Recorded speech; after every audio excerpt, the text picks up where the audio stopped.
অস্থিরভাবে পায়চারি করছিলেন রাজা। বড় হতাশ লাগছে তাঁর। মানুষই যদি বিরোধিতা করে তাহলে তিনি লড়বেন কাদের নিয়ে, আর করবেনই বা কাদের জন্য? ধুস, আর লড়াই করে লাভ নেই। এমন সময় দারোয়ান এসে বলল, একজন গেঁয়ো ব্রাহ্মণ দেখা করতে চাইছে।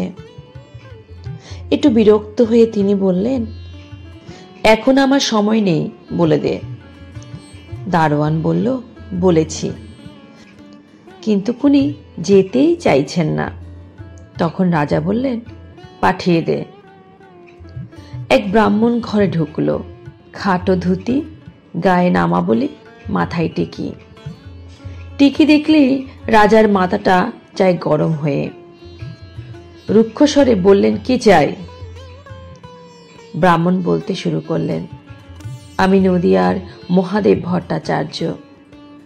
থামলেন একটু, বোধ হয় গুছিয়ে নিলেন একটু, আবার শুরু করলেন, জানেন, সেই দিন ছিল বৈশাখ মাস। টোল থেকে ফিরতেই অপর্ণা এসে ঝাঁপিয়ে পড়ল কোলে। জল দিল, গামছা দিল, বাতাস দিল পাখা করে। আমার জন্য তার যত চিন্তা। বাপে মেয়েতে আদর খাচ্ছি, তখন ওর মা ডাকলো ঘর থেকে, ভেতরে যেতে বলল। মেয়ের তো 7 বছর হলো, আর কতদিন ঘরে বসিয়ে রাখবে? পাড়ায় যে কান পাতা দেয়। আমি বললাম, যার কাছেই যাই 1000 টাকা কমে পণ নেবে না কেউ। মন্দিরা ফিসফিস করে বলল, সবার তো কপাল সমান হয় না, কিন্তু জাত ধর্ম তো রাখতে হবে। কাল নদীপথে একজন কুলীন ব্রাহ্মণ এসেছেন, বয়সটা বেশি, 70-এর ঘরে, কিন্তু বংশ উঁচু। 50 টাকায় কন্যা উদ্ধার করেন তিনি। আমাদের অপুকে ওর হাতে গৌরী দান করো। আমি চেঁচিয়ে উঠলাম, না না, এ হবে না। কিন্তু সমাজের চাপ তো বুঝি সংসারের চাপও। নিজের সঙ্গে অনেক লড়াই করে অপুর সাথে বিবাহ দিলাম। লাল চেলি, গয়না, আলতা, সিঁদুরে মেয়েকে আমার দেবীর মতো লাগছিল। সে যে কি রূপ, কি বলবো। বোধ হয় বাপের নজরটাই লেগেছিল সেদিন। পরের দিনই মেয়েকে ছেড়ে জামাই বাবা জীবন আবার পাড়ি দিলেন নদীপথে, আরো কারোর কন্যা উদ্ধার করতে। বলে গেলেন, আবার আসবো পরের বৎসর। আমাদের বাপ মেয়ের আনন্দের জীবন চলছিল বেশ। সারাক্ষণ আমার পেছনে, সব কাজ শিখে গেল, পারত না শুধু রান্না। একদিন হাতে ফোসকা পড়ে কি অবস্থা। আমি ওর মাকে বলে দিলাম, ওকে রান্নার কাজে লাগাবে না, আগুনে ওর কষ্ট হয়। কি খুশি সেদিন মেয়ে, আমাকে জড়িয়ে ধরে, কত আদর। আশ্বিন মাস গড়িয়ে যায়, পুজো আসছে, চারদিকে সাজো সাজো রব। আমি হাট থেকে মেয়ের জন্য লাল টুকটুকে শাড়ি, আলতা সব নিয়ে এলাম। মেয়ে খুব খুশি, বলল, ও কখন যে পরবো এইসব? বাবা আমাকে রানীর মতো লাগবে বলো। আনন্দে আমার চোখ ভিজে উঠল। অভাবী সংসারে খুশি উপচে পড়ল। তার পরের দিন, জানেন, ঠিক পরের দিন সকাল 10টা হবে, মেয়ের শ্বশুর বাড়ি থেকে লোক এলো পত্র নিয়ে। গতকাল নারায়ণ বন্দ্যোপাধ্যায় দেহ রেখেছেন। যথাবিহিত বিধি অনুসারে কন্যাকে সতী করার নির্দেশ দিয়েছেন তারা।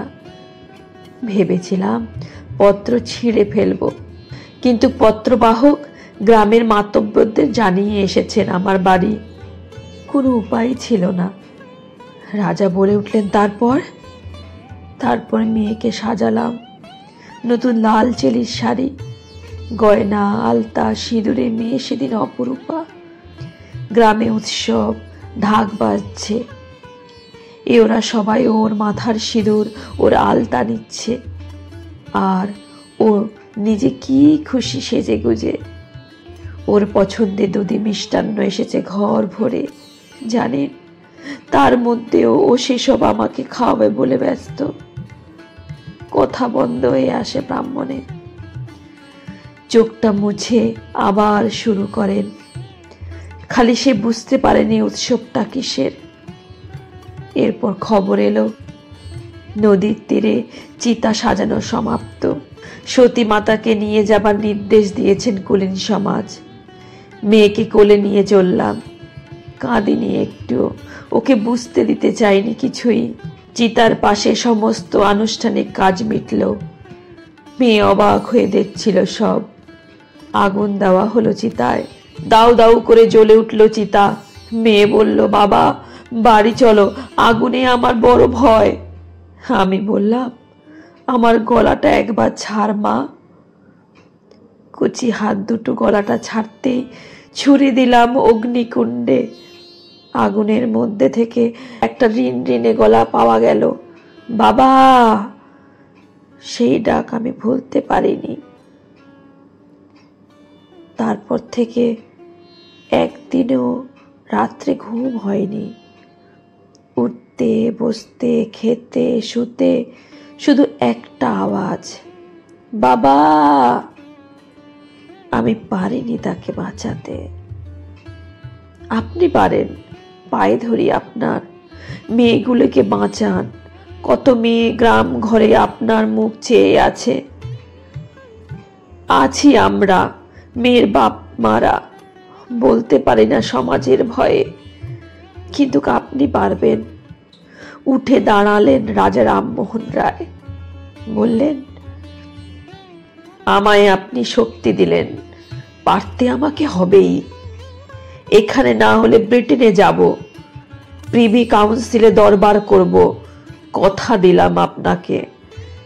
বাকিটা ইতিহাস।